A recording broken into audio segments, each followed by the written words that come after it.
போட்டித் தேர்வுக்காக தயாராகி கொண்டிருக்கும் அனைத்து மாணவ செல்வங்களுக்கும் எங்களுடைய எஸ்ஆர்எம் யூடியூப் சேனலின் சார்பாக நீங்கள் தேர்வில் வெற்றி பெற்று நல்ல ஒரு அரசு வேலை கிடைப்பதற்கு இந்த ஒரு சேனல் உங்களுக்கு தேர்வுக்கு உகந்த வகையில் பல்வேறு வினாக்களை தேடித்தரக்கூடிய வகையில் அமையும் என்று நாங்கள் நம்புகிறோம். தொடர்ந்து நம்முடைய யூடியூப் சேனலை பாருங்கள்.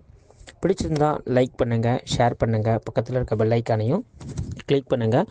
வாங்க இன்றைக்கி ஒரு திருக்குறளோட நம்ம வினாக்களுக்கு போகலாம்.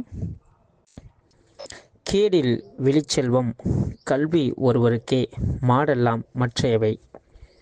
வள்ளுவர் இந்த குறளில் என்ன சொல்லியிருக்கிறார் அப்படின்னா, ஒரு மனிதனுக்கு எத்தனை தான் செல்வம் சேர்த்தாலும் அவனுக்கு கேடே இல்லாத ஒரு வெளிச்செல்வமாய் அமையக்கூடியது தான் கல்வி அப்படின்னு சொல்லியிருக்கிறாரு. சரிங்களா? வாங்க இன்றைக்கி ஆடியோக்குள்ளே போகலாம். தமிழ்லேருந்து ஒரு 20 வினாக்களை நம்ம பார்க்க போகிறோம். இது ரொம்ப ரொம்ப முக்கியமான கொஷின்ஸ். ஸோ ப்ரீவியஸ் இயரில் அதிகமாக கேட்ட கொஷினாகவும் இருக்கும். அதே மாதிரி இதை முழுமையாக பார்த்துட்டு உங்களுடைய கமெண்ட்ஸை மறக்காமல் தெரிவிங்க. கேள்வி எண் 1, யாண்டு என்ற சொல்லின் பொருள். விடை எங்கு. கேள்வி எண் 2, உரு என்ற சொல்லின் பொருள். விடை அலகு. கேள்வி எண் 3, கிளை என்ற சொல்லின் பொருள் என்ன? விடை கொம்பு. கேள்வி எண் 4,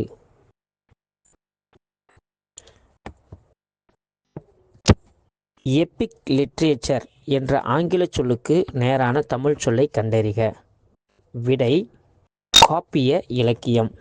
கேள்வி எண் 5, டிவோஷனல் லிட்ரேச்சர் என்ற ஆங்கில சொல்லுக்கு இணையான தமிழ் சொல்லை கண்டறிக. விடை பக்தி இலக்கியம். கேள்வி எண் 6, கிளாசிக்கல் லிட்ரேச்சர் என்ற ஆங்கில சொல்லுக்கு இணையான தமிழ் சொல்லை கண்டறிக. விடை செவ்விலக்கியம். கேள்வி எண் 7, ஒரு பொருள் தரும் இரு சொல்லை தேர்ந்தெடுத்து எழுதுக. அதாவது மாலை. விடை பார்த்தீங்கன்னா பூ மாலை, மாலை பொழுது. கேள்வி எண் 8, அடைப்பு சொல்லை நிரப்புக. வடக்கிலிருந்து வீசும் காற்று டேஸ். விடை வாடை காற்று. கேள்வி எண் 9, சரியான வினா சொல்லை தேர்ந்தெடுத்து எழுதுக. உன் வீடு டேஸ் அமைந்துள்ளது. விடை பார்த்தீங்கன்னா எங்கே. கேள்வி எண் 10, சரியான வினா சொல்லை கண்டறிக. நாயன்மார்கள் டேஸ் பேர். விடை எத்தனை. கேள்வி எண் 11, பொருத்தமான காலத்தை தேர்ந்தெடுத்து எழுதுக. முருகன் வந்தான். விடை பார்த்தீங்கன்னா இறந்த காலம். கேள்வி எண் 12, சரியான பேச்சு வழக்கு தொடரை கண்டறிக. விடை பார்த்தீங்கன்னா இதை எழுப்புறேன். கேள்வி எண் 13, எரடு என்ற சொல்லின் தமிழ் சொல் என்ன? விடை இரண்டு. கேள்வி எண் 14, பிறமொழி சொல்லுக்கு இணையான தமிழ் சொல்லை கண்டறிக. வேலண்டர். விடை பார்த்தீங்கன்னா தன்னார்வலர்.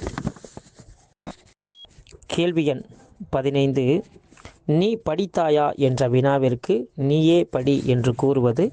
விடை ஏவல் விடை. கேள்வி எண் 16, உவமையால் விளக்கப்படும் பொருளை தேர்ந்தெடுத்து எழுதுக. கொஷின் பார்க்கலாம். குன்றேறி யானை போர் கண்டற்றால் என்ற உவமையால் விளக்கப்படும் பொருளை தேர்வு செய்க.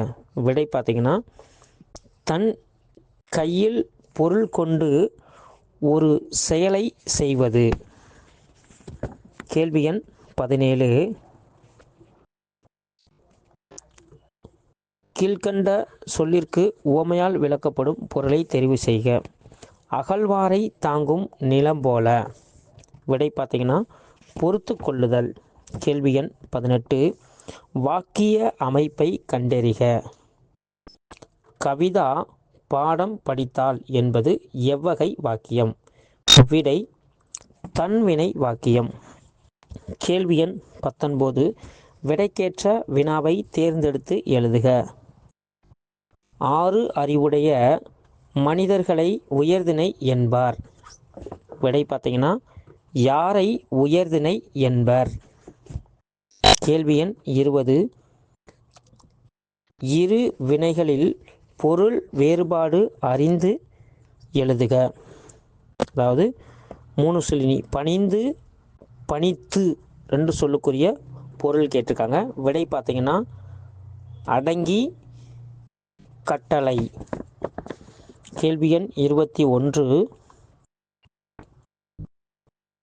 பொறு என்ற வேர்ச்சொல்லின் வினையாளனையும் பெயரை தேர்ந்தெடுத்து எழுதுக. விடை பொறுத்தார். கேள்வி எண் 22. வேர்ச்சொல்லை தேர்ந்தெடுத்து தொழில் பெயரை கண்டெடுத்து எழுதுக. அதாவது கொடு. விடை பார்த்தீங்கன்னா கொடுத்தல். கேள்வி எண் 23. சந்தம் என்பதன் எதிர்ச்சொல் என்ன? விடை கோபம். கேள்வி எண் 24. பிடு என்பதன் எதிர்ச்சொல் என்ன? விடை இழிவு. கேள்வி எண் 25. மூச்சடக்கி என்ற சொல்லை பிரித்தெழுத கிடைப்பது. விடை மூச்சு பிளஸ் அடக்கி. கேள்வி எண் 26. செம்பயிர் என்ற சொல்லை பிரித்தெழுத கிடைப்பது. விடை செம்மை பிளஸ் பயிர். ட்ரெஸரி என்ற ஆங்கில சொல்லுக்கு இணையான தமிழ் சொல் எது? விடை கருவூலம். கேள்வி எண் 27. தண்டலிர் பதம் என்ற சொல்லை பிரித்தெழுத கிடைப்பது. விடை தன்மை பிளஸ் தளிர் பிளஸ் பதம். கேள்வி எண் 29. எண்கு என்ற சொல்லின் பொருள்.